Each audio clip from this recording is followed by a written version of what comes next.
Idara ya mahakama katika kaunti za Kilifi, Lamu na Tana River inapanga kuondoa msongamano wa kesi mahakamani kwa kuwapa mafunzo watu maalum yatakayoendeshwa kama vikao vya upatanishi. Akizungumza katika kufungua warsha inayoendeshwa katika kuleta mafunzo kwenye mazungumzo hayo, Jaji Justice Nyakundi alisema kwamba upatanishi ni njia mojawapo ambayo imetumika kwingineko na kuonyesha matokeo bora ya kutamanika. Nyakundi alikuwa mgeni wa heshima katika hafla hiyo iliyowapatia mafunzo wapatanishi 43 katika awamu ya kwanza, ambapo baada ya kupokea mafunzo watapewa vyeti na leseni maalum ili kufanya kazi hiyo.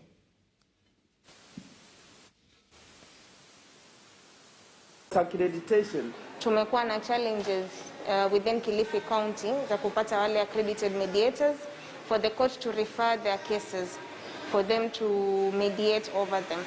So as the working committee of the Kilifi County CUC, we decided to come up with a program on capacity building, and we've done it in 2 tiers. The first being stakeholder engagements, ambazo tumekuwa tukiwa nazo na machifu, wazee wa mtaa and people like those ones, na wazee wa kaya.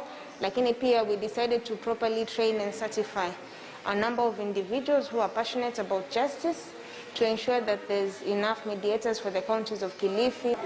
Njia moja mwafaka ambayo iliwekwa ni makesi kushughulikiwa si kwa mahakamani kipekee, lakini pia kwa njia tunaita ya uwiano.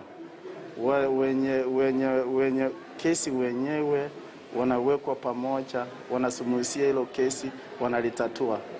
Na wenye hao ambao tunapatia masomo kwa wiki moja ni wataalamu ambao wanaitwa kwa kimombo mediators, ambao wanapatiwa masomo na ujuzi ambayo ya kuwezesha kusuluhisha hayo